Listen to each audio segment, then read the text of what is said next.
দর্শক আপনাদের সবাইকে স্বাগত জানাচ্ছি আমাদের নিয়মিত আয়োজন টিবিএন অ্যানালিসিস প্রোগ্রামে। আপনারা জানেন আমরা এই অনুষ্ঠানে আপনাদেরকে চেষ্টা করে থাকি ট্যাক্স, অভিবাসন অথবা আপনাদের দৈনন্দিন জীবনে যেই সমস্যাগুলো আপনারা ফেস করে থাকেন সেগুলো নিয়ে নানা ধরনের আপনাদের প্রশ্নের উত্তর দেওয়ার মাধ্যমে একটা সমাধানে পৌঁছানোর চেষ্টা থাকে এই অনুষ্ঠানের মাধ্যমে। এবং নানা বিষয় নিয়ে আমরা মূলত অনুষ্ঠানটা করে থাকি। তবে আজ আমরা আমাদের অনুষ্ঠানটা সাজিয়েছি মূলত ট্যাক্স সংক্রান্ত বিষয়ে। তবে ট্যাক্স সংক্রান্ত হলেও এটি এক প্রকার আর্থিক ব্যাপারই বলা যায়। আপনার জীবনের ক্ষেত্রে আর্থিক যে সমন্বয় সেটি নিয়ে আমরা একটু কথা বলতে চাই। আর আপনারা চাইলে আমাদের এই অনুষ্ঠানে সরাসরি যোগ দিতে পারেন। আমাদের এই যে টেলিভিশন স্ক্রিনে যে নাম্বার রয়েছে সেই নাম্বারে আপনারা ফোন করতে পারেন, অথবা আমাদের এই অনুষ্ঠান ফেসবুক পেজে সরাসরি সম্প্রচার হচ্ছে, সেখানেও আপনারা চাইলে আপনাদের মতামত দিতে পারেন। আর আজ আমরা মূলত আমাদের অনুষ্ঠানটা সাজিয়েছি দুটো ভাগে। যেমন একটা ভাগে আমরা আলোচনা করতে চাই যে আপনি অবসর নিতে চাইলে বা আপনি যখন অবসর নিবেন তখন আপনার অবসরের প্ল্যানটি আসলে কিভাবে করবেন, আর্থিক যে পরিকল্পনা সেটি কিভাবে করলে আপনি সর্বোচ্চ বেনিফিট পাবেন। এটাই এমন না যে আপনাকে অনেক বয়স পর্যন্ত অপেক্ষা করতে হবে। এখন যারা তরুণ আছেন বা মধ্যবয়স্ক আছেন তারাও এই পরিকল্পনাগুলো করতে পারেন। কি কি পরিকল্পনা করলে, কিভাবে আপনি সঞ্চয় করলে, কিভাবে আপনি ট্যাক্স সংক্রান্ত কাজগুলো ঠিকমতো সমাধান করলে আপনি সর্বোচ্চ বেনিফিট পাবেন যখন আপনি অবসর নেবেন, তখন সেই জিনিসগুলো নিয়ে আমরা একটু কথা বলবো। আর সেই সঙ্গে আমরা কথা বলবো যে ব্যবসা, নতুন ব্যবসা যারা খুলতে চাচ্ছেন বা খুলবেন, বা তারা অনেক সময় অনেক কিছু নিয়ে কনফিউশন থাকেন যে আপনারা কি ধরনের ট্যাক্স ফাইল করবেন বা কি ধরনের কোম্পানি খুলবেন, এলএলসি, সি কর্পোরেশন, এরকম অনেক বিষয় আপনাদের মাথায় থাকে। তারপরে ট্যাক্সগুলো আপনি কিভাবে ডিডাকশন পাবেন, নতুন ব্যবসা খুলতে গেলে কি কি চ্যালেঞ্জের মধ্যে পড়তে হয়, আর্থিক ব্যাপার সম্পর্কিত বা আইআরএস সম্পর্কিত, সেগুলো আপনাদের অনেকেরই চিন্তার কারণ হয়ে দাঁড়ায়। সেগুলো নিয়েও আমরা কথা বলতে চাই। আর এইসব ব্যাপারে কথা বলতে আমাদের সঙ্গে অনলাইনে যুক্ত হচ্ছেন Abdul Chowdhury, IRS enrolment agent, CEO, dynamic tax. Abdul ভাই, আপনাকে স্বাগত আমাদের অনুষ্ঠানে। আসসালামু আলাইকুম, সবাই ভালো আছেন? আজকে আমরা আপনাদের অনেক প্রশ্ন ইনশাআল্লাহ আনসার করব। ধন্যবাদ আব্দুল ভাই। আসলে যেটি হচ্ছে, আপনি তো নিয়মিতই আমাদের টিবিএন অ্যানালিসিসে আসেন এবং বিভিন্ন বিষয়ে, আর্থিক সংক্রান্ত বিষয়ে আমাদের দর্শকদেরকে অনেক পরামর্শ দিয়ে থাকেন এবং তারা বেশ উপকৃত হয়। আর যখন ট্যাক্স ফাইল শুরু হয় তখন আপনাদের ব্যস্ততা থাকে অনেক বেশি, তখন অন্যান্য বিষয় নিয়ে কথা বলেন। কিন্তু যখন ট্যাক্স ফাইল থাকে না তখন হয়তো আরও যে এই রিলেটেড যে ব্যাপারগুলো সেটি সামনে চলে আসে। আর আমি শুরুতে বলছিলাম যে আজকে দুটো ব্যাপার নিয়ে আমরা কথা বলতে চাই। আমরা শুরুতে তাহলে একটু অবসর ব্যাপারটা নিয়েই শুরু করি, তারপরে নতুন ব্যবসাতে যাই। আপনার কি মনে হয়? হ্যাঁ, আমরা এটা দিয়ে শুরু করতে পারি, অসুবিধা যেটা ভালো মনে হয়। আচ্ছা, অবসরের যে ব্যাপারটা, অবসরে আর্থিক যে মানে আমাদের এই বাঙালি কমিউনিটিতে, সোসাইটিতে একটি ধারণা রয়েছেন সবাই, কিন্তু এখন বর্তমান সময়ে যে রিটায়ারমেন্ট বেনিফিট কিভাবে পাবেন, রিটায়ারমেন্ট বেনিফিট কিভাবে কি করতে হয়, বা রিটায়ারমেন্ট কখন নিবেন, তারপরে কিভাবে পরিকল্পনাটা সাজাবেন। অনেকেই ভাবেন যে উনি তো যথেষ্ট তরুণ, তার আসলে এত রিটায়ারমেন্ট নিয়ে চিন্তা করার প্রয়োজন নাই। কিন্তু আমেরিকার বাস্তবতায় এটি কিন্তু খুবই দরকার। আপনাকে একটি পরিকল্পনা মাফিক যদি আপনি চলেন তাহলে আপনার হয়তো লাইফটা অনেক বেশি স্মুথ হয়। তো আমি শুরুতেই যেটা জানার প্রশ্ন, মানে একেবারে বেসিক প্রশ্ন থেকেই শুরু করি যে একজন মানুষ রিটায়ারমেন্ট বেনিফিট কত বছর আগে থেকে মানে এই রিটায়ারমেন্ট বা রিটায়ারমেন্ট বেনিফিট রিলেটেড বিষয়গুলো নিয়ে পরিকল্পনা সাজায় বা সাজাতে পারেন? ওকে, সো এখন আমরা obviously সবাই immigrant community, right? Most of us আমরা প্রথম জেনারেশন, রাইট? ইউজুয়ালি যেটা হয়, আমরা আমেরিকায় আসি, আমাদের মেইন পারপাসটা হইলে গিয়া সার্ভাইভিং, মানে আমরা কিরকম রেন্ট পে করতে পারবো, কিরকম বাচ্চাদেরকে বড় করতে পারবো, এবং আমাদের অত এক্সট্রা সেভিংস থাকে না যেখানে আমরা অন্যান্য জিনিস বা সেভিংস অথবা রিটায়ারমেন্ট যেটাই হোক, অনেকের এটা নাও থাকতে পারে। এখন অনেক বাঙালিরা আছেন, আমরা এখন আমেরিকায় বহুত বছর ধরে আছি, রাইট? অথবা যাদের বাবা মা আসছিলেন ওরা স্ট্রাগল করছেন, এখন ছেলেমেয়েরা এখন ওরা অনেক ভালো ভালো জব আছে, রাইট?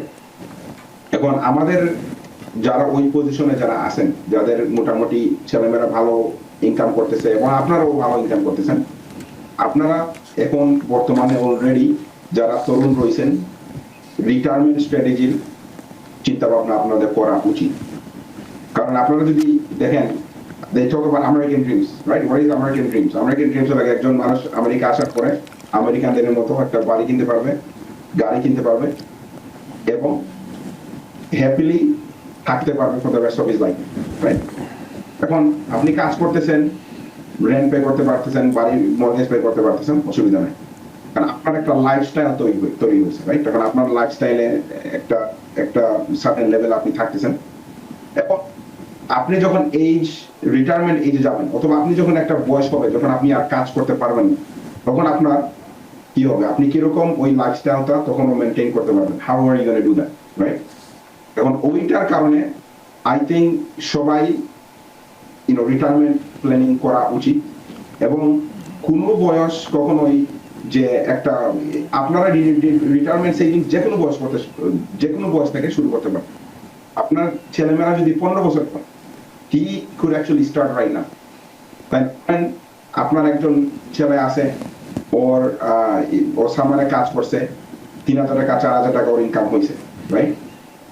এখন এগেন পয়সা সেভ করার একটা এবিলিটি সবাই থাকার লাগবে, রাইট? বাট ইউজুয়ালি এখন আপনারা দেখেন আমেরিকান যারা বলতেই মানুষরা আছে, ওরা কি করে, যখন ওরা দেখে যে ওদের ছেলেমেয়েরা কাজ করতেছে, তখনই ওরা ওদের রিটায়ারমেন্ট অ্যাকাউন্ট একটা খুলে ফেলে, রাইট? এখন কয়েক ধরনের রিটায়ারমেন্ট অ্যাকাউন্ট আপনার আছে।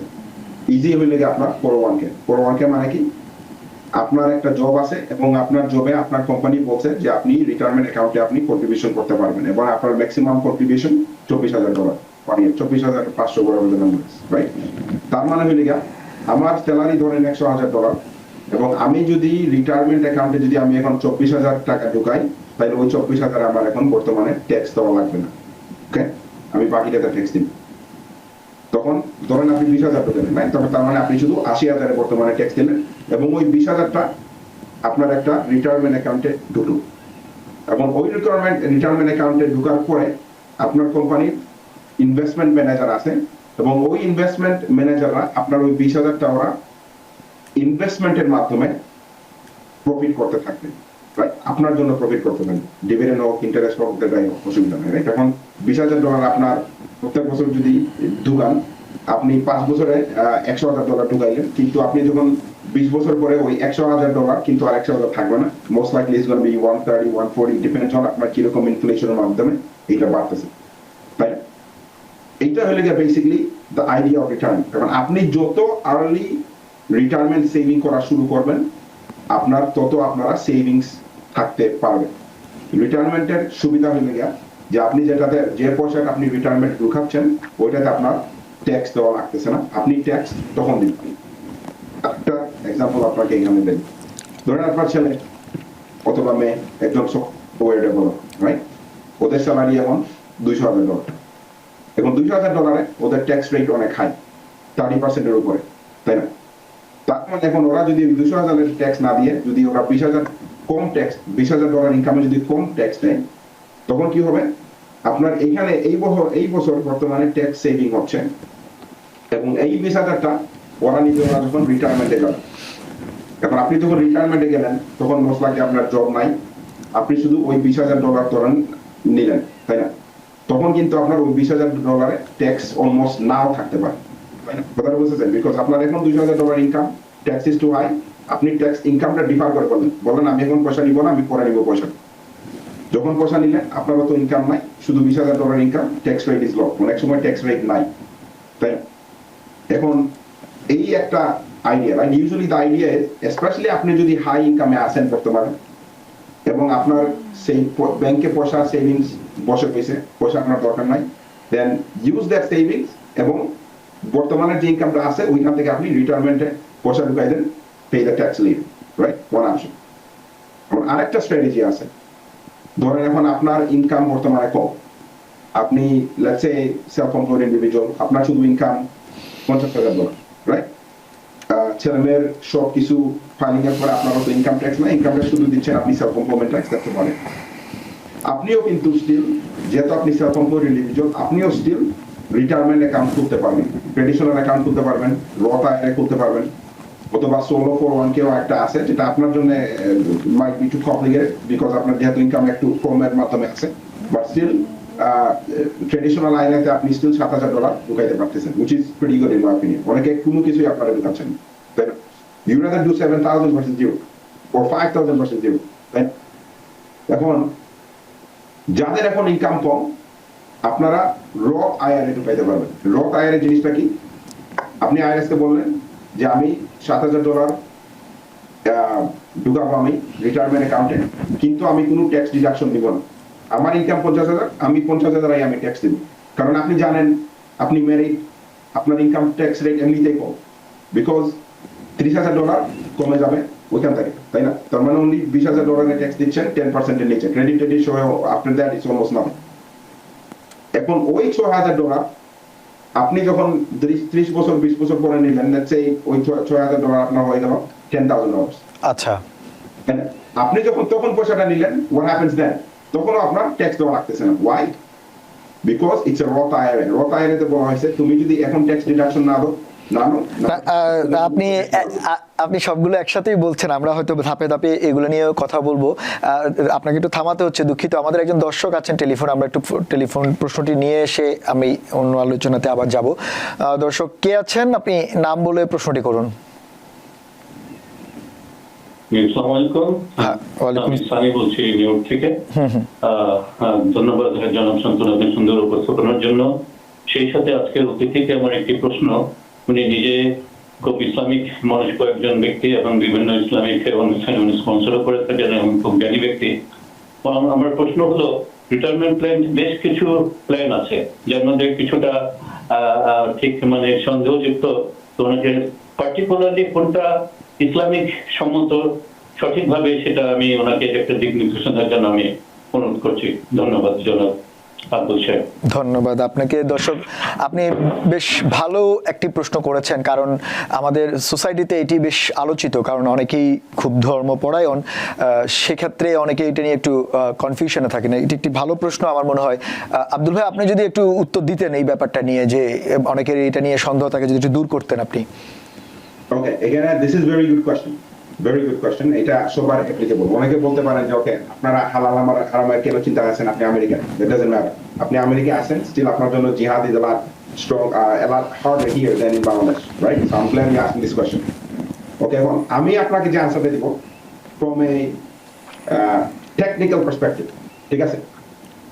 এখন আপনি যদি একটা রিটায়ারমেন্ট অ্যাকাউন্টে পয়সা ঢুকান, রাইট? রিটায়ারমেন্ট অ্যাকাউন্টে ওরা পয়সা আপনার গ্রোথ করতে পারে দুইটা ধরনের, একটা ইন্টারেস্ট হিসেবে আর একটা ডিভিডেন্ড হিসেবে। ইন্টারেস্ট হিসেবে কোনটা? ওরা ডিফারেন্ট জাতীয় লোন কিনবে, লোন থেকে ওরা ইন্টারেস্ট ইনকাম আসবে, এবং ওই স্ট্র্যাটেজিতে ওরা ইউজুয়ালি যায় যখন একজন মানুষ কনজারভেটিভ থাকতে চায়, তাই না? কারণ ইন্টারেস্ট ইনকাম সবসময় most likely is guaranteed, because is guaranteed, that's why probably it's around. So in any case ওইটা হলে গিয়া ইন্টারেস্টের মাধ্যমে দিতে পারে, অথবা আরেকটা আছে ডিভিডেন্ডের মাধ্যমে দিতে পারে। ডিভিডেন্ড মানে কি? একটা কোম্পানি এই প্রফিট হইলো, প্রফিট থেকে প্রত্যেক শেয়ার হোল্ডারকে ওরা পয়সাটা দিল, ওইটাকে বলে ডিভিডেন্ড। সো এখন স্টিল ওকে ইন্টারেস্ট বাদ দিল, বাদ দেন you are out on one, you now you have the dividend option, right? এখন ডিভিডেন্ডের মধ্যে অনেক কোম্পানি এখন আছে, গ্যাম্বলিং কোম্পানি থাকতে পারে, আপনার ইউনো এন্টারটেইনমেন্ট কোম্পানি থাকতে পারে, অথবা লিকার কোম্পানি থাকতে পারে, দ্যাটস অ্যানাদার থিং, তাই না? সো এখন ওইটাতে এখন আপনি যদি নিজে যদি ম্যানেজ করেন, fine, you could probably do the best you can, right? আপনি মোস্ট লাইকলি বুধ 100% হালাল পজিশনে চাইতে পারবেন কিনা জানেন, আমি I don't know, again I am not the specialist here from a Islamic perspective, but আমি যেটা বলতে পারি, আপনি তখন আপনার হারাম অপশনগুলো আপনি মোটামুটি লিমিট করে ফেলতে পারেন। ওকে, সো এটা যদি আপনি নিজে ইনভেস্টমেন্ট করেন। অলসো আপনার মোস্ট কোম্পানিতে ইনভেস্টমেন্ট যখন করবেন, ওদেরকে আপনি বলতে পারেন যে আপনি যদি ইন্টারেস্ট না চান, you want just go with dividend, you can. আপনি অলসো ইভেন কোম্পানিগুলো চুজও করতে পারেন ইন সাম কেস। এখন যেহেতু আমাদের আলহামদুলিল্লাহ ইসলামিক আমেরিকাতে ইসলামিক কমিউনিটি অনেক বাড়তেছে এবং ইটস ভেরি স্ট্রং, অনেক হালাল ইনভেস্টমেন্ট কোম্পানি আছে যেখানে আপনারা রিচার্জ করতে পারেন, ওদের মাধ্যমে আপনারা ইনভেস্টমেন্ট করতে পারেন। এটার যদি কোনো ইনফরমেশন লাগে আপনারা আমাকে কন্ট্যাক্ট করতে পারেন, I can give you some options, because I can be just saying out random names, because obviously there is a little bit of risk involved, right? But to answer your question, yes, এখানে হালাল হারামের ব্যাপার আছে। এখানে আপনি হারামটাও আপনি একটু limitation করতে পারবেন বাই কারিং অফ ইন্টারেস্ট, তখন আপনার ডিভিডেন্ড বাকি রইল যেটা প্রফিট থাকে। এবং টপ অফ দ্যাট আপনি যদি চান, অনেক কোম্পানি আছে যারা হালাল ইনভেস্টমেন্ট হিসেবে যাচ্ছে, right? Even down the line আপনি দেখবেন আরো কয়েক বছর পরে হালাল ইটিএফ থাকবে। ইটিএফ মানে কি? একটা তখন একটা স্টক বলতে পারেন যেটা মাল্টিপল কোম্পানি ইনভেস্টমেন্ট করে, বেসড অন ওয়ান ইন্ডাস্ট্রি, তখন এমন হইতে পারে ওরা শুধু হালাল কোম্পানিগুলো চুজ করবে। So yes, there are options that you can go by. আচ্ছা, আরেকটি হচ্ছে যে আপনি ডিভিডেন্ডের কথা বলেন, যে ইন্টারেস্টের কথা তো এটা অন্য আলোচনা, আপনি জানেন সেটি আসলেই অনেকের প্রশ্ন থাকে, কিন্তু ডিভিডেন্ডের ব্যাপারে কি একজন ক্লায়েন্ট চাইলে কি ওনার মতো করে সেই ডিভিডেন্ড স্টকগুলো বা ডিভিডেন্ড যেটি আপনার ভাষায় যে এন্টারটেইনিং বা গেমলিং এগুলো বাদ দিয়ে কি উনি ওনার মতো কাস্টমাইজ করতে পারে? ইন মোস্ট কোম্পানিতে আপনাকে কাস্টমাইজ ওরা করতে দেয় ইন্ডাস্ট্রি হিসেবে, রাইট? তখন আপনার ইন্ডাস্ট্রির মাধ্যমে আপনারা কাস্টমাইজ করতে পারেন না। অবভিয়াসলি এখন আপনার একটা রিস্ক থাকতে পারে এখানে। এখন আপনি ধরেন শুধু একটা ইন্ডাস্ট্রি চুজ করলেন, যেখানে ধরেন লেটস সে আপনি সেমিকন্ডাক্টর ইন্ডাস্ট্রি চুজ করলেন, I am just giving an example, right? Doesn't mean it's হালাল, তখন আপনার কি হইলো জিনিসটা, ওইখানে আপনার পুরো রিস্কটা একটা ইন্ডাস্ট্রিতে পড়ে, তাই না? তখন কোনো কারণে যদি সেমিকন্ডাক্টর ইন্ডাস্ট্রি যদি এখন হিট হয়, তখন আপনার পুরো পোর্টফোলিওটা আবার ডাউন, তাই না? রিটায়ারমেন্টের স্ট্র্যাটেজিটা হলে আপনার ডাইভার্সিফিকেশন করা লাগে, যেখানে আপনার এমন ডাইভার্সিফিকেশন আছে, আপনার একটা ইন্ডাস্ট্রি ডাউন হইলে আরেকটা স্কিল কভার দিচ্ছে অথবা প্রাইস পাবে, there is ways to go. But yes, আপনার কোম্পানির উপর ডিপেন্ড করে অনেক আপনার অপশন আছে কাস্টমাইজ করার। আচ্ছা, আশা করি আমাদের দর্শক প্রশ্নের উত্তর পেয়েছেন এবং অনেক দর্শকেরও এইরকম প্রশ্ন মনে থাকতে পারে, আপনারাও নিশ্চয়ই পেয়েছেন। এরপরেও অনেকেই যদি আরও বেশি ডিটেলস জানতে চান, তাহলে আমার মনে হয় আইআরএস এনরোলমেন্ট এজেন্টের থেকে আপনারা যদি কোনো ইসলামিক স্কলারের সঙ্গে আলোচনা করে, ওনারা হয়তো আরো ভালো ব্যাখ্যা। আপনারা যদি হালাল ইনভেস্টমেন্টের মাধ্যমে ইনভেস্ট করতে চান, there are lot of companies right now, not a lot, there's few যেটা অনেক ভালো করতেছে। আপনারা আমাদেরকে কন্টাক্ট করতে পারেন, আমরা we will link you guys up, that's all. আমাদের এখানে কোনো কমিশন কোনো কিছু নাই। We like to link two companies or two people that are looking for each other. কোনো অসুবিধা না, আপনারা আমাদেরকে কন্টাক্ট করতে পারেন। ধন্যবাদ আব্দুল ভাই আপনাকে। আচ্ছা, আমরা যে অবসরকালীন রিটায়ারমেন্ট নিয়ে কথা বলছিলাম, সেখানে কয়েকটা জিনিস আছে, মানে আমি একটু জানার জন্য, যেমন আই লাইক দ্যাট 401k আপনার রথ আইআরএ আর সোশ্যাল সিকিউরিটি বেনিফিট, এটার এই তিনটার আসলে মানে কার কি ভূমিকা এবং কিভাবে কাজ করে এটা? ওকে, তিনটা জিনিস। সো প্রথমে আমরা সোশ্যাল সিকিউরিটি বেনিফিট নিয়ে আমরা কথা বলি। সোশ্যাল সিকিউরিটি বেনিফিটটা কি? আপনারা যখন কাজ করেন, ইনকাম ট্যাক্স ছাড়া আপনারা সোশ্যাল সিকিউরিটি এবং মেডিকেয়ার ট্যাক্স দেন, ঠিক আছে? তার মানে আপনারা যদি $100 ইনকাম হইলো, $100 থেকে ওরা অলরেডি, যারা ডাব্লিউতে কাজ করেন, আপনার কাছ থেকে ওরা 6 টাকা 7.5% বিটুইন সোশ্যাল সিকিউরিটি মেডিকেয়ার ওরা কেটে রাখে, এবং আপনার কোম্পানি আরো 7.5% ম্যাচ করে। ওকে, যারা সেলফ এমপ্লয়েড ইন্ডিভিজুয়াল, তার মানে আপনারা যারা ট্যাক্সি চালাচ্ছেন অথবা যারা উবার ডোরড্যাশ অথবা নিজে সেলফ এমপ্লয়েড ইন্ডিভিজুয়াল, আপনারা যখন নেট ইনকাম থাকে, ওইটাতে আপনারা 15% আরো ট্যাক্স দিচ্ছেন ইনকাম ট্যাক্সের আগে। ওকে, ওই ট্যাক্সটা সোশ্যাল সিকিউরিটি এবং মেডিকেয়ার ট্যাক্স, ওইটা আপনারা পান যখন আপনারা age 65, right? Let's just go with the numbers for now. I think it's 67 depending on what year আপনি কোন বছরে জন্ম হয়েছে। Let's just say 65, আপনার বয়স 65 হবে, তখন আপনার সোশ্যাল সিকিউরিটি ফান্ড থেকে আপনাকে একটা পয়সা দেবে মান্থলি, এবং আপনার মান্থলি অ্যামাউন্টটা ডিপেন্ড করবে আপনি কতদিন কাজ করছেন এবং আপনার কতটা ক্রেডিট ছিল। ইউজুয়ালি ওরা যেটা করে, আপনার 10 বছরের ইনকাম হিস্টোরির উপর 10 বছরের হাইয়েস্ট ইনকাম নিয়ে ওরা ক্যালকুলেশনটা করে। ওকে, সো এটা হচ্ছে সোশ্যাল সিকিউরিটি বেনিফিট। ওইটার ফান্ডিং আপনার আছে সোশ্যাল সিকিউরিটি ফান্ডিং থেকে। এখন আমেরিকাতে রিস্ক হইলে গিয়া যে আপনারা যারা ইয়াং যারা ছেলেমেয়েরা আছি, উই ডোন্ট নো 20 বছর পরে আপনার ওই সোশ্যাল সিকিউরিটি ফান্ডিংটা কি থাকবে কিনা না, রাইট? অনেকে বলে এটা থাকবে না, বিকজ বর্তমানে যে সোশ্যাল সিকিউরিটি ট্যাক্স আপনারা দিচ্ছেন, ওইটা যাচ্ছে যারা বর্তমানে সোশ্যাল সিকিউরিটি পাচ্ছে ওদের উপর, right? So as time goes on, ওইটা আপনার নাও থাকতে পারে, but it should be there. But anyways, এটা হলো সোশ্যাল সিকিউরিটি ইনকাম। এখন আপনার ইনকাম স্ট্রিম আপনি কিরকম বাড়াইতে পারবেন? ইনকাম স্ট্রিম আপনি বাড়াইতে পারবেন, এখন ধরেন আপনি কাজ করলেন, কাজ করার পরে আপনি বলেন ওকে, ইউ নো হোয়াট, আমি আরো 401k তে আমি পয়সা ঢুকাবো, তখন আপনার 401k তে ঢুকলো। তারপরে আপনি ডিসাইড করলেন ওকে, ইউ নো হোয়াট, আমি 401k ম্যাক্সিমাইজ করে ফেলছি, অথবা আপনি বলেন ওকে, আমি 401k তে ঢুকালাম 10,000, আমি রথ আইআরএ তে ঢুকাবো আরো 4,000। তখন আপনি কি করলেন? আপনার রিটায়ারমেন্ট স্ট্র্যাটেজিটা আপনি ডাইভার্সিফাই করলেন। তার মানে আপনার 3 ধরনের ইনকাম থাকবে। একটা হলো social security income, tax depend করবে আপনার ইনকামের উপরে, বা যদি কোনো ইনকাম নাই, ট্যাক্স নাই। তারপরে আসলো আপনার 401k ইনকাম, যেখানে আপনি এখন ট্যাক্স দিবেন না, ট্যাক্স দিবেন যখন পয়সা দিবেন। তারপরে আপনার থাকলো রথ আইআরএ। রথ আইআরএ কোনটা? আপনি যখন রিটায়ারমেন্ট করবেন ওইটাতে কোনো ট্যাক্স দেওয়া লাগবে না। এখন আপনি ট্যাক্স ডিডাকশন নিচ্ছেন না, তখন আপনি ট্যাক্স দেবেন, রাইট? তার কথাটা আপনারা বুঝতে পারতেছেন, রাইট? রথ আইআরএ সিম্পল, আমার ইনকাম 100,000, আমি 5,000 ঢুকাইছি রথ আইআরএতে, আমি স্টিল ট্যাক্স দিব $5,000, সরি $100,000, $5,000 আমি কোনো এক্সপেন্স ডিডাকশন আমি নিব না। যখন এমন বলতে পারেন যে ওকে তাহলে আমার রথ আইআরএতে ঢুকাইলে কি লাভটা আমার হলো, ওয়াই শুড আই ডু রথ আইআরএ? দ্য রিজন আপনার রথ আইআরএ করা উচিত, কারণ আপনার ওই যে $5,000 যে আপনি ঢুকাইলেন, ওই $5,000 যদি প্রফিট করে যদি 10,000 যায়, তখন আপনার ওই প্রফিটে কোনো ট্যাক্স দেওয়া লাগতেছে না। সো দিস ইজ ওয়াই রথ আইআরএ ইজ অলসো বেনিফিশিয়াল, ঠিক আছে? সো এই 3 ধরনের স্ট্র্যাটেজি সবাই সবটির জন্য এলিজিবল না, but this are few things. Social security আপনার পাবেন যারা কাজ করতেছেন, রিটায়ারমেন্ট আপনারা পাবেন যারা পয়সা সেভ করতেছেন। That's basically the best way to summarise. আচ্ছা, এটি তো হলো আপনি 3টা বিষয়কে আলাদা করে বললেন, কিন্তু আরেকটা ধারণা থাকে অনেকেরই, যেমন রিটায়ারমেন্টের আগে কি ঋণগুলো পরিশোধ করা উচিত নাকি বিনিয়োগ বাড়ানো উচিত? এটি আমাদের সোসাইটিতে অনেকেরই চিন্তা থাকে যে কি করবে, আগে কি তার সবগুলো ঋণ পরিশোধ করে ফেলবে নাকি নতুন করে বিনিয়োগ বাড়াবে? এটাতে কি কোনো স্ট্র্যাটেজি আছে কিনা? সরি ভাই, বিনিয়োগটা just explain the one more time. আচ্ছা, মানে আমি যেটি হচ্ছে যে কেউ যখন অবসরে চিন্তা ভাবনা করছে, অনেকেই অবসরে চিন্তা যখন যাচ্ছে বা করছে বা করার সময় আসছে, তো তারা তাদের পূর্ববর্তী ঋণগুলো কি পরিশোধ করে ফেলবে নাকি তারা নতুন করে আবার বিনিয়োগ করবে? তাহলে কোনটা তাদের জন্য বেনিফিট হয়? যেহেতু আমরা আজকে শুধু বেনিফিট নিয়েই কথা বলছি, এটাও অনেকের মনে প্রশ্ন থাকে যে আমি কি আমার পুরনো ঋণ শোধ করে দেব নাকি নতুন করে বিনিয়োগ, অন্য জায়গায় বিনিয়োগ করব, ঋণ যেভাবে আছে ওভাবে থাকুক বা সেটি কন্টিনিউ চলতে থাকবে, কোনটা ভালো হয় আসলে? এটা এখন একটা পার্সোনালাইজড কোশ্চেন, রাইট? সবার সিচুয়েশন ডিফারেন্ট থাকতে পারে।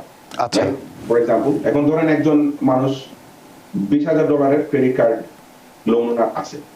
এখন $20,000 যদি ক্রেডিট কার্ড লোন থাকে, রাইট, ক্রেডিট ব্যালেন্স থাকে, ইউজুয়ালি ক্রেডিট কার্ডে ইন্টারেস্ট রেট অনেক হাই, 20% থাকে অলমোস্ট, তাই না?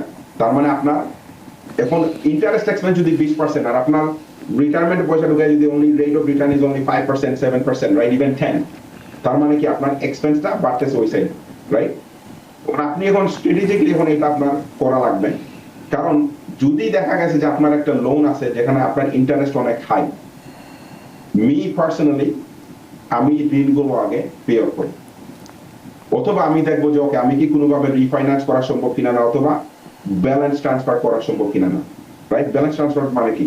আপনার $10,000 ক্রেডিট কার্ড লোন আছে, $20,000 ক্রেডিট কার্ড লোন আছে, কারণ আরেক ক্রেডিট কার্ড কোম্পানি বলছে যে তুমি আমার এখানে ওই ক্রেডিট কার্ড ব্যালেন্স নিয়ে আসো, আমি তোমাকে ওয়ান টাইম ফি একটা চার্জ করব, বাট 18 মাসের মধ্যে কোনো ইন্টারেস্ট আমি তোমাকে চার্জ করব না, রাইট? দ্যাট মিনস আমার বর্তমানে $20,000 ইনকামে, সরি, ক্রেডিট কার্ডে 18% থেকে 20% ক্রেডিট ইন্টারেস্ট দেওয়া লাগতেছে। আপনি তখন ওই ব্যালেন্সটা আমি নতুন আর একটা কোম্পানিতে নিয়ে গেলাম, তখন আমাকে ওরা 3% ওয়ান টাইম অথবা 5% ওয়ান টাইম চার্জ করলো, দ্যাটস ইট। এবং আমি যদি আগামী 18 বছরের মধ্যে শুধু আমার ওই $20,000 পে অফ করা লাগবে, ওরা কোনো আরো ইন্টারেস্ট আমাকে চার্জ করবে না, then it's a good move, right? তখন কি হইলো, আপনি এই লোনটা আরেক জায়গায় ঢুকাই দিলেন, তখন আপনার ক্যাশটা একটু ফ্রি হইল, এবং যে ক্যাশটা বাকি ছিল ওইখান থেকে মেবি আপনি টুকটাক কিছু রিটায়ারমেন্ট অ্যাকাউন্টে আপনি ঢুকাইতে পারবেন। But again to summarise all of this, আচ্ছা, এটি তো গেল একটা দিক। আবার আমাদের সোসাইটিতে একটা বড় কনফিউশনের জায়গা হচ্ছে অনেকেরই অনেক ক্যাশ টাকা থাকে, অনেকেই সারা বছর ইনকাম করে, সঞ্চয় করে, কষ্ট করে, হয়তো অ্যাকাউন্টে অনেক টাকা থাকে অথবা ক্যাশ টাকা থাকে, কিন্তু তারা হয়তো বাড়ি বিনিয়োগ বা অন্য জায়গায় বিনিয়োগে আগ্রহী না, ঝুঁকির জন্য। তো এক্ষেত্রে অনেকে ব্যাংকে সিডি করে রাখে বা ব্যাংকে জমা রাখতে ভয় পায় যে ব্যাংক কি এটাকে কোনো নোটিস করবে কিনা। সেক্ষেত্রে যদি কারো কাছে অনেক অতিরিক্ত পরিমাণে ক্যাশ থাকে, তাহলে তার ভবিষ্যতে চিন্তা করে কি পদ্ধতিটা অবলম্বন করলে তার ট্যাক্সেও প্রবলেম হবে না বা ব্যক্তি জীবনেও সমস্যা হবে না? আপনারা তো এগুলো নিয়ে অনেকদিন অনেকের সঙ্গে কাজ করে থাকেন। ওকে, আমার কারো ব্যাংকে যদি এখন বর্তমানে অনেক পয়সা আছে, সেভিংসে ধরেন আপনার লেটস সে $200,000, ওই $200,000 যে আপনার আছে, ওই $200,000 আপনার কোনো লাভ হচ্ছে না, ব্যাংক লাভ করতেছে। ব্যাংক কি করতেছে, ওরা ওই আপনার $200,000 দিয়ে ওরা আপনার ইনভেস্টমেন্ট করতেছে। এখন আমাদের কমিউনিটিতে একটা পিয়ার আছে, একটা ভয় আছে যে আমরা যদি স্টক মার্কেটে ইনভেস্টমেন্ট করি আমরা সব পয়সা নষ্ট হয়ে যাবে। ইয়েস, দ্যাটস ট্রু, বিকজ আপনারা সবাই নিজে ইনভেস্টমেন্ট করতেছেন, নিজে সব ইনভেস্টমেন্ট ডিসিশন নিচ্ছেন। বিকজ আমি অথবা আপনি, আনলেস আপনার ফাইন্যান্স ইজ ইউর, কি বলে এটাকে, আপনার এই investment banking is your profession, I don't think আমরা নিজে অত হাই লেভেল ইনকামের পয়সা নিয়ে নিজে স্টক মার্কেটে ইনভেস্টমেন্ট করা উচিত। কথা বলছেন? আই থিঙ্ক যারা আমেরিকানরা কি করে, ওরা একটা ইনভেস্টমেন্ট কোম্পানিকে ম্যানেজমেন্টের জন্য দিয়ে দেয়। কি হলো তখন, আমি $200,000 দিলাম, $200,000 ওরা আমাকে যদি $20,000 যদি প্রফিট করে এই বছর, ইটস ওকে। ওই $20,000 আমি আগে পাইতাম না, পাবো। $20,000 যদি আমার $2,000 ট্যাক্স প্রফিট নিয়ে নেয়, রাইট, কমিশন নিয়ে নেয়, না বিগ ডিল, রাইট, ওই পয়সাটা আমার এমনিতেই আসতো। আবার সাজেশন হইল গিয়া, যাদের আমরা যারা অ্যাফ্লুয়েন্ট বাঙালি কমিউনিটিতে যারা আছি, রাইট, যাদের অনেক সেভিংস আছে, আপনারা ইনভেস্টমেন্ট কোম্পানির মাধ্যমে আপনার ইনভেস্টমেন্ট করা উচিত, instead of living the money in the bank. দেখেন, এটা আমার সাজেশন, না that you have to go through it, that's what I think, it's my opinion. না, ঠিকই আছে। আপনি আমাদের ডিসক্লেমার তো থাকবেই যে আসলে আর্থিক বিষয়ে যে কোনো সাজেশনই আপনার ব্যক্তিগত ঝুঁকির উপর নির্ভর করছে, সেটি হয়তো আমরা পরামর্শ দিতে পারবো, কিন্তু সিদ্ধান্ত নেওয়ার দায়িত্ব আপনার। আচ্ছা, আপনি ইনভেস্টমেন্ট ব্যাংকিং নিয়ে একটা প্রশ্ন তুলছেন, আমি একটু আপনার এইটাও জানার ইচ্ছা যে অনেকেই ইনভেস্টমেন্ট ব্যাংকিং বা ইনভেস্টমেন্ট ব্যাংকিং এ ইনভেস্ট করাটা কি ভালো, নাকি হেজ ফান্ডে অনেকগুলো আপনার বেনিফিট দেয় ওখানে ভালো, দুটোর মধ্যে পার্থক্যটা আসলে কি? Same thing basically, right? আপনি ধরেন এখন চেইসে গেলেন, right? Chase is your bank, অথবা Bank of America, whatever bank it is. এখন ওদের অলরেডি একটা ইনভেস্টমেন্ট ব্যাংকিং আছে, ঠিক আছে, যেখানে ওরা আপনার পয়সা ওরা ইনভেস্টমেন্ট করবে, ইনভেস্টমেন্ট করার পরে ওরা আপনাকে একটা প্রফিট দিবে, রাইট?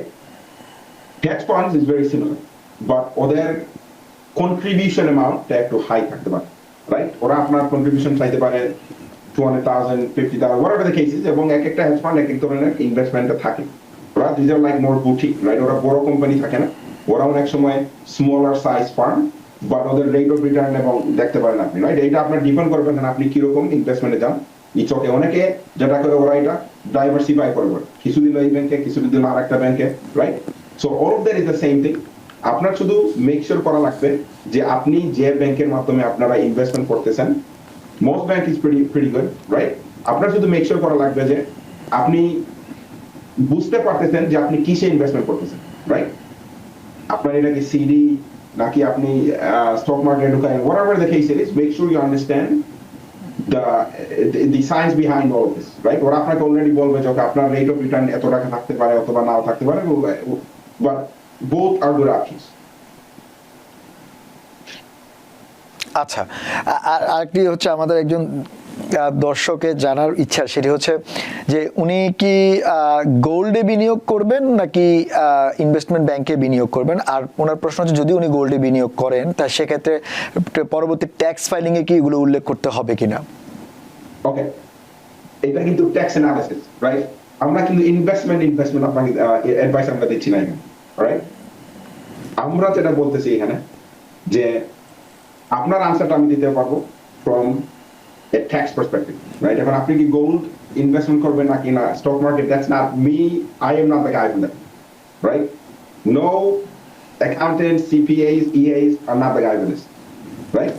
বাট আপনি যদি হিস্টোরিক্যালি যেটা দেখেন, ইউজুয়ালি গোল্ড ডিপ্রিশিয়েট হয়। আপনি এখন কি গাড়ি কিনবেন নাকি গোল্ড কিনবেন? Probably buy the gold. গাড়ি কিনলেন, ডিপ্রিশিয়েট হয়ে যাবে। গোল্ড কিনলেন, ইউজুয়ালি অ্যাট লিস্ট এটা ভ্যালুটা থাকবে, তাই না? অনেক বড় বড় যারা অনেক সময় ক্রিমিনালরা থাকে, ওরা কি করে, দে অলওয়েজ বাই কি বলে রোলেক্স ওয়াচেস, রাইট? কেন? Because it's a value that doesn't go down, right? But again এটা আপনাদের ইনভেস্টমেন্টের ব্যাপার। But from a tax perspective আমি যেটা বলতে পারি, আপনি ধরেন স্টক কিনলেন, স্টক কেনার পরে যখন আপনি প্রফিটে বেচলেন ওটাতে ট্যাক্স দেওয়া লাগতেছে। Gold is the same concept, এটা আপনি ট্যাক্স দিবেন আপনি যদি প্রফিট করেন, রাইট? ইন এনিথিং আমাদের যেটা প্রপার্টি থাকে, আমরা যদি প্রফিট হিসেবে সেল করি তখন আমাদের ট্যাক্স দেওয়া লাগে। না এমনও হতে পারে যে আপনি যে গোল্ড যেটা বেচলেন ওইটা অফ দ্য রেকর্ড আইআরএস জানতেছে না, শিওর yes, এটা অনেক সময় ট্যাক্স দিলেন না আপনি, but probably not the right thing to do, but again we're not getting into that. Stock market the same thing, আপনি যেটা সেল করতেছেন ওটা আইআরএস এর কাছে রিপোর্ট হচ্ছে এবং আপনি যে প্রাইসে আপনি কিনছেন ওইটাও রেকর্ড হচ্ছে, ঠিক আছে? তখন ওরা আপনাকে একটা 1099 দিল এবং ওইটার উপর আপনি ট্যাক্স দিলেন। আচ্ছা, এটি তো আপনি একটি জায়গায় বললেন। আরেকটি হচ্ছে যে আমাদের এখানে অনেকে ফিক্সড অ্যাসেটের মালিক থাকে, অ্যাজ লাইক এজ নিজের বাড়ি থাকে অথবা আরও কোনো সম্পদ থাকে, কমার্শিয়াল স্পেস থাকে। তো সেক্ষেত্রে তারা যদি রিটায়ারমেন্ট প্ল্যান করেন তাহলে সেক্ষেত্রে তাদের এই বাড়ির খরচ বা বাড়ির যে লোন এগুলোকে আসলে কিভাবে সমন্বয় করবে? I think বাড়ি ইনভেস্টমেন্ট প্রপার্টি কিনা I think is a very good retirement strategy. কারণ হলে আপনার ধরেন একটা বাচ্চা আছে, আপনি বাসাতে থাকতেছেন, ওকে, 30 বছর পরে ইনশাআল্লাহ আপনার সবাই বেঁচে থাকবো, তখন বাড়িটা পে অফ হয়ে গেল, তখন আপনারা মর্গেজ থাকতেছেন। মানে আপনার যদি সেকেন্ড ফ্লোর থাকে, থার্ড ফ্লোর থাকে, তার মানে ওইখান থেকে যত ভাড়া আসতেছে ওইটা আপনার নিজের পকেটে যাচ্ছে, এটা আপনার রিটায়ারমেন্ট হিসেবে ইনকামটা আসতেছে। তো আমার অপিনিয়ন যেটা, আপনারা যদি রিয়েল এস্টেট যদি থাকে, আপনারা second home, third home, whatever the case it is, it's a lot safer than the stock market historically as well, again from what we have seen, right? This is আপনারা দেখবেন সবসময় যে real estate ইনভেস্টমেন্টের জন্য আলাদা has fund আছে যেটাকে বলে REIT, রাইট? এখন অনেক কোম্পানি আছে ওরা শুধু রিয়েল এস্টেট মাধ্যমে ইনভেস্টমেন্ট করে। সো আই থিঙ্ক বাড়ি যদি আপনার সেকেন্ড হোম, থার্ড হোম থাকে, ওইটাও একটা রিটায়ারমেন্ট প্ল্যান হিসেবে আপনারা ধরতে পারেন, বিকজ ওইখান থেকে আপনার রেন্টাল ইনকাম করে আসবে এবং রেন্টাল ইনকাম যখন আসবেও স্টিল আপনার রেন্টাল এক্সপেন্স থাকবে, ইউটিলিটি, তারপরে আপনার ইন্স্যুরেন্স, অন্যান্য কিছু এক্সপেন্স থাকবে যেখান থেকে আপনার এমনিতেই ইনকামটা কমবে। So tax is not gonna be as. আমরা তো আসলে রিটায়ারমেন্ট নিয়ে অনেক কথা বললাম, শুধু মানে কিভাবে টাকা ঠিক করবে বা ভবিষ্যৎ নিশ্চিত করবে, কিন্তু তার আগে তো প্রয়োজন ইনকাম করে। ইনকাম ইজ এ ভেরি মানে সিগনিফিক্যান্ট ফ্যাক্টর মানুষের জন্য, কারণ ইনকাম যদি না থাকে সেক্ষেত্রে তো সবই এলোমেলো হয়। তো সেই ইনকামের একটা বড় জায়গা হচ্ছে ব্যবসা খোলা, নতুন ব্যবসা খোলা। আমরা জানি যে আমাদের এই সোসাইটিতে অনেকেই আছেন নতুন ব্যবসা করার প্ল্যান করছেন বা অনেকেই ব্যবসা এরই মধ্যে করছেন, কিন্তু সেটি হয়তো লিপিবদ্ধ হয়নি। তো সেক্ষেত্রে বিজনেস করতে গেলে একটা জিনিসের মানে সেটা একটু কনফিউশন হয়, সেটি হচ্ছে আপনি জানেন যে সোল প্রপার্টিজ, এলএলসি অথবা এস কর্পোরেশন, এই টার্মগুলো নিয়ে বেশ কনফিউশন থাকে। একটু কি ব্যাখ্যা করবেন যে নতুন ব্যবসায়ীর জন্য এই টার্ম কোনটা কিভাবে কাজ করে? সো আপনারা যখন ব্যবসা একটা খুলবেন, বিজনেস একটা খুলবেন, প্রথম জিনিস আপনাদের যেটা করা উচিত যে আপনার বোঝা উচিত আপনি কোন ধরনের ব্যবসাতে ঢুকতেছেন এবং কোন বিজনেস স্ট্রাকচারটা আপনার জন্য বেস্ট হবে, ওকে? সো এখন অনেকে আছে, ধরেন আপনি ধরেন আপনারা একটা বাড়ি কিনতেছেন, তাই না? এখন আপনারা যখন বাড়ি কিনতেছেন, অবভিয়াসলি এখন আপনারা যদি এস কর্পোরেশন করেন এটা মেক সেন্স হবে না, রাইট? কর্পোরেশন করেন মেক সেন্স হবে না in most cases, right? Usually মানুষ তখন এলএলসি করবে। এলএলসিটা জিনিসটা কি? এলএলসি আপনাকে লায়াবিলিটি প্রোটেকশন দেয় এবং আপনার ট্যাক্স স্ট্রাকচারটাও চেঞ্জ হয় না। তার মানে কি, আপনি যদি একটা বাড়ি কিনেন আপনার নিজের নামে এবং এটা আপনি রেন্টাল প্রপার্টি হিসেবে দিয়েছেন, আপনার ইনকাম এবং এক্সপেন্স পার্সোনাল ট্যাক্স ফাইলে গিয়ে রিপোর্ট হবে। ওই বাড়িটা যদি আপনি এলএলসির মাধ্যমে কিনতেন, সেম থিং, আপনার পার্সোনাল ট্যাক্স রিটার্নে গিয়ে রিপোর্ট হবে, আলাদা ট্যাক্স ফাইলিং করা লাগবে না এইটাকে, বাট আপনাকে ওইটা লায়াবিলিটি প্রোটেকশন দিচ্ছে। আপনি যদি কর্পোরেশন আন্ডারে ঢুকাইতেন তখন আপনার বাড়িটা কর্পোরেশন ট্যাক্স ফাইলে ঢুকবে এবং তখন কর্পোরেশনের ট্যাক্স রেট থাকবে। তার মানে ফেডারেল ট্যাক্স নেট ইনকামে দেবেন 21%, যদি নিউ ইয়র্ক স্টেটে থাকেন 6.5%, আর নিউ ইয়র্ক সিটিতে যদি থাকেন তারও 6.5%, তার মানে অলরেডি 34%। আপনি যদি বাড়িটা বেচেন কর্পোরেশনের আন্ডারে, তার মানে আপনার 34% ট্যাক্স দেওয়া হচ্ছে। কিন্তু আপনি যদি বাড়িটা আপনার পার্সোনাল ট্যাক্স ফাইলে যদি থাকতো এবং রেন্টাল প্রপার্টি, তখন আপনার ট্যাক্স রেটটা অনেক কম থাকবে। প্লাস যদি বাড়িটা আপনার 1 বছরের উপরে ধরে রাখেন, লং টার্ম ট্যাক্স রেটের লোয়ার রেট আপনারা পাইতে পারেন, রাইট? সো এক একটা ব্যবসা আপনার এক একটা যে আমাদের এন্টিটি আছে, তার মানে এলএলসি আছে, কর্পোরেশন আছে, এস কর্পোরেশন আছে, এইটা ট্যাক্সটা একটু ডিফারেন্ট থাকে, রাইট?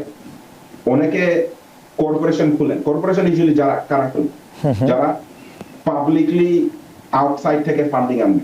আচ্ছা, এস কর্পোরেশন যদি কেউ খুলেন ওইখানে কিছু লিমিটেশন আছে। লিমিটেশনটা কি? প্রথমত এস কর্পোরেশনের সুবিধাটা আপনারা ডাবল ট্যাক্সেশন দিচ্ছেন। তার মানে এস কর্পোরেশনের ট্যাক্স ফাইল করবেন, ইনকাম ট্যাক্স নাই, zero.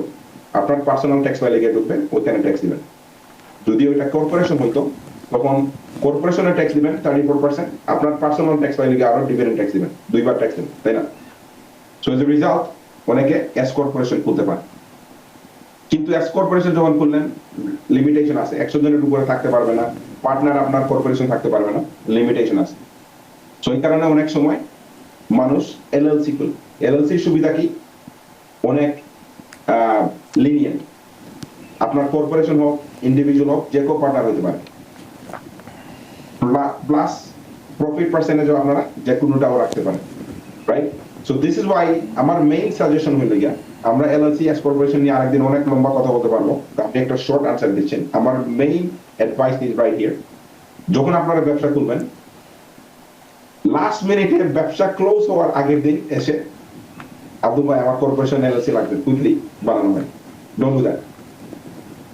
while thinking about the business আপনি অলরেডি অ্যাকাউন্টেন্টের সাথে সাজেশন নেন যে আমার জন্য কোনটা ভালো হবে, এলএলসি ভালো হবে না এস কর্পোরেশন ভালো হবে না কর্পোরেশন ভালো হবে, বিকজ সবগুলোর স্ট্র্যাটেজি ডিফারেন্ট। কোন ধরনের ব্যবসা থাকলে ওইটার উপরে ডিপেন্ড করে। So I think it's very important that you seek advice. আচ্ছা, এটি তো আসলে আমাদের অনেক দর্শক আসলে ক্লিয়ার হয়ে গিয়েছে যে কোনটি তাদের জন্য প্রযোজ্য। আরেকটি ব্যাপার হচ্ছে যখন নতুন ব্যবসা খুলে সেখানে ইআইএন মানে এমপ্লয়ার আইডেন্টিফিকেশন নাম্বার, এটি প্রয়োজন কিনা আর এটা কখন নিতে হয়? ওকে, এন্টিটি আইডেন্টিফিকেশন নাম্বার এটা ডিপেন্ড করবে। এখন আপনি যদি সেলফ এমপ্লয়েড ইন্ডিভিজুয়াল হন, রাইট, আপনার ট্যাক্স পেয়ার আইডেন্টিফিকেশন কি? আপনার ট্যাক্স পেয়ার আইডেন্টিফিকেশন হইলে কি আপনার সোশ্যাল সিকিউরিটি নাম্বারটা। এখন আপনি ধরেন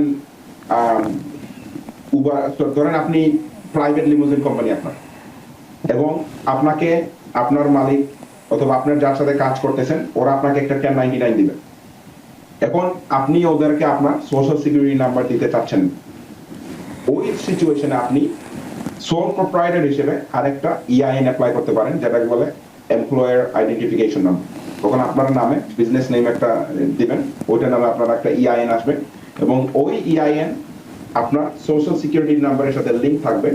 তখন যে আপনার W9 অথবা আপনার সোশ্যাল সিকিউরিটি নাম্বার চাবে ইনকাম রিপোর্টিং এর জন্য, তখন আপনারা আপনার ইআইএন নাম্বার দিতে পারেন। তারপরে আদার সিচুয়েশন, যখন আপনার কর্পোরেশন বানান, এস কর্পোরেশন বানান, এলএলসি বানান, ওইটার সবগুলোর আলাদা একটা ইআইএন অ্যাপ্লিকেশন করা লাগে, যেটা পার্ট অফ দ্য প্যাকেজ আপনি যখন এন্টিটিটা ক্রিয়েট করতেছেন। আচ্ছা, এইটি তো নতুন ব্যবসায়ীদের আপনি এটা ভালো বলেন। একটা হচ্ছে নতুন ব্যবসা যখন করে অনেকে একটা জিনিস মিস করে, সেটা অনেকে অভিযোগ করেন, সেটি হচ্ছে ট্যাক্স ডিডাকশন। তো কোন কোন জায়গায় আসলে ট্যাক্স ডিডাকশনটা তারা মিস করে? ট্যাক্স ডিডাকশন জিনিসটা কি, রাইট? আপনার ব্যবসাতে যে এক্সপেন্স গুলো আপনারা লাগতেছে, right, it's all this are expense. Usually কখন বেশিরভাগ এক্সপেন্স মিস হয়? বেশিরভাগ এক্সপেন্স গুলো মিস হয় যখন আপনারা লেটে বিজনেসের কর্পোরেশনটা খুলতেছেন, এবং কর্পোরেশন খোলার আগে আপনারা অলরেডি পার্সোনাল পকেট থেকে অলরেডি অনেক অনেক এক্সপেন্স পে করে ফেলছেন। তারপরে আপনারা যখন ট্যাক্স ফাইল করতে গেলেন, তখন আপনারা শুধু বছরের বিজনেস খোলার পরে প্রথমত আপনি বিজনেস একটু লেটে খুলছেন, নাম্বার 1, এবং বিজনেস খোলার যে এক্সপেন্স গুলো আছে ওইগুলো আপনারা শুধু নিচ্ছেন। বেশিরভাগ এক্সপেন্স কিন্তু পকেট থেকে যায় আপনার ব্যবসার অরিজিনালি ক্লোজিং এর সময়, যেটা আপনাদের ট্র্যাক রাখা উচিত, তাই না? So this is also important. And aside from that also of course আপনার অনেক এক্সপেন্স যেটা আছে আপনি নাও জানতে পারেন, রাইট, যেটা আপনার পার্সোনাল ইউজ অফ কার অথবা হোম অফিস এক্সপেন্স অথবা অন্যান্য জায়গা থেকে অনেক, let's say cost segregation study for real estate property, right? অনেক ধরনের এক্সপেন্স আছে যেটা আপনারা মিস করতে পারেন। বাট আপনার ব্যবসার যদি কোনো এক্সপেন্সের টেমপ্লেট লাগে, আমাদেরকে আপনারা কল দিতে পারেন, we could give you a template that you can use on your industry. আচ্ছা, এইটি তো গেল একটি। আরেকটি হচ্ছে আমাদের কমিউনিটির যারা বিজনেস পরিচালনা করছেন বা নতুন করেন, তাদের একটা বড় সমস্যা, সেটা হচ্ছে তারা ব্যক্তিগত ব্যাংক অ্যাকাউন্ট থেকে লেনদেনগুলো করেন। আপনার তো অভিজ্ঞতা রয়েছে, আপনার কি পরামর্শ, মানে ব্যক্তিগত লেনদেন অ্যাকাউন্ট থেকে বিজনেস পরিচালনা করা কতটা ঝুঁকিপূর্ণ?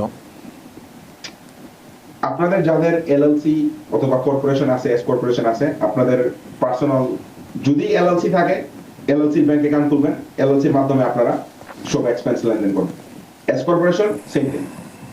আপনি এলএলসিটা কেন ক্রিয়েট করছেন, এস কর্পোরেশনটা কেন ক্রিয়েট করছেন? যাতে আপনারা পার্সোনাল থেকে বিজনেস আপনারা সেপারেট করতে পারেন। আপনি সেপারেট করার জন্যই কিনছেন, দেন ওয়াই মিক্স ইট আপ, তাই না?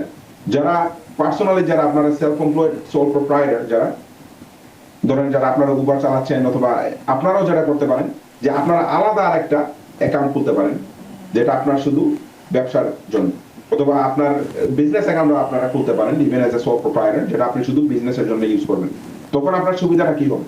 যদি আপনারা অডিট হয়, তখন ওরা শুধু আপনার বিজনেস অ্যাকাউন্টটা চাবে, পার্সোনালটা ওরা চাবেন, তাই না? So this is Y is very important that আপনারা বিজনেস এবং পার্সোনাল সেপারেট করতেছেন।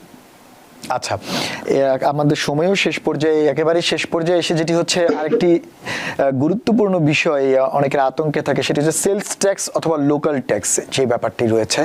সো সেলস ট্যাক্স এবং লোকাল ট্যাক্সের যে ব্যবসার ধরন বা তার উপরে যে অতিরিক্ত ট্যাক্স অব্লিগেশন থাকে, সেটি কিভাবে কাজ করে, আর এটা আদৌ কি থাকতে পারে কিনা ট্যাক্স অব্লিগেশনটা? Sales tax is one of the most important thing, যেটার কারণে অনেক ব্যবসা ওরা down because of sales tax. Sales tax জিনিসটা কি? সেলস ট্যাক্স হইলে গা স্টেটে পয়সা।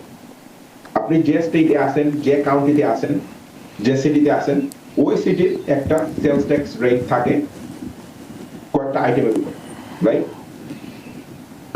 এখন আপনার ধরেন নিউ ইয়র্ক সিটি আমরা যদি ধরি, আপনার আই থিঙ্ক 8.875%, তার মানে আপনি যদি $1 কিনলেন, $1 আপনি $1.09 কালেকশন পাবেন, তাই না?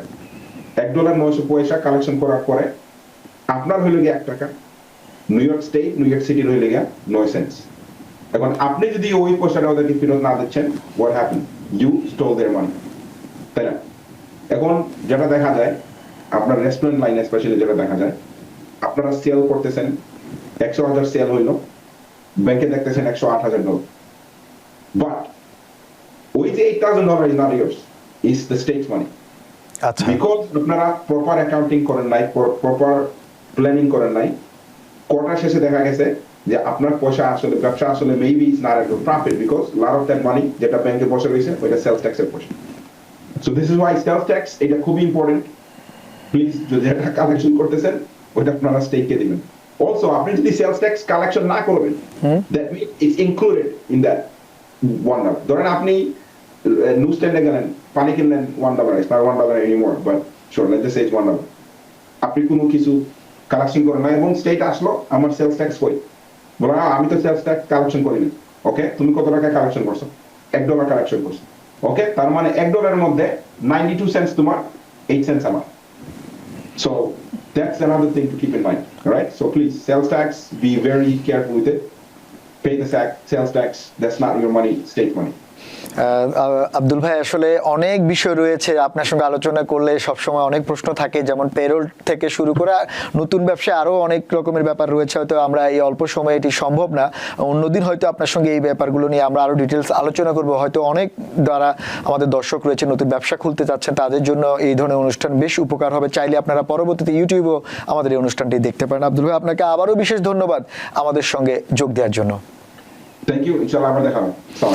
দর্শক, সেই সঙ্গে আপনাদেরও ধন্যবাদ। যেমনটা আমরা আলোচনা করছিলাম যে আসলে আমেরিকাতে আপনাকে থাকতে গেলে অবশ্যই একটা আপনার রিটায়ারমেন্ট প্ল্যান থাকতে হবে, কারণ আর্থিক যে ব্যাপারটি সেটি নিশ্চিত না হলে আপনার ভবিষ্যৎ ঝুঁকিতে পড়বে। তাই কিভাবে আপনি রিটায়ারমেন্ট প্ল্যান করবেন, আশা করি আপনারা আমাদের এই প্রোগ্রাম থেকে জানতে পেরেছেন। যদি এরপরও জানার ইচ্ছা থাকে, আপনার সিপি এর সঙ্গে যোগাযোগ করতে পারেন। আর নতুন ব্যবসা যারা খুলতে যাবেন, তাদের জন্য বেশ কিছু নিয়ম রয়েছে, সেই নিয়মগুলো যদি আপনি মেনে ব্যবসা পরিচালনা করেন, তাহলে নিশ্চিত ব্যবসা করতে পারবেন, নিশ্চিন্তে ব্যবসা করতে পারবেন। কিন্তু যদি আপনার এর মধ্যে ব্যত্যয় ঘটে, তাহলে নতুন ব্যবসা আপনার জন্য অনেক মাথা ব্যথার কারণ হয়ে দাঁড়াবে। তাই অবশ্যই সতর্ক থাকবেন আর্থিক যে কোনো বিষয়ে।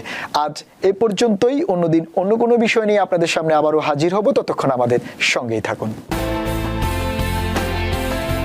TBN 24 টেলিভিশন দেখতে আজই কল করুন 7187776556। লগ ইন করুন www.totalcablebd.com।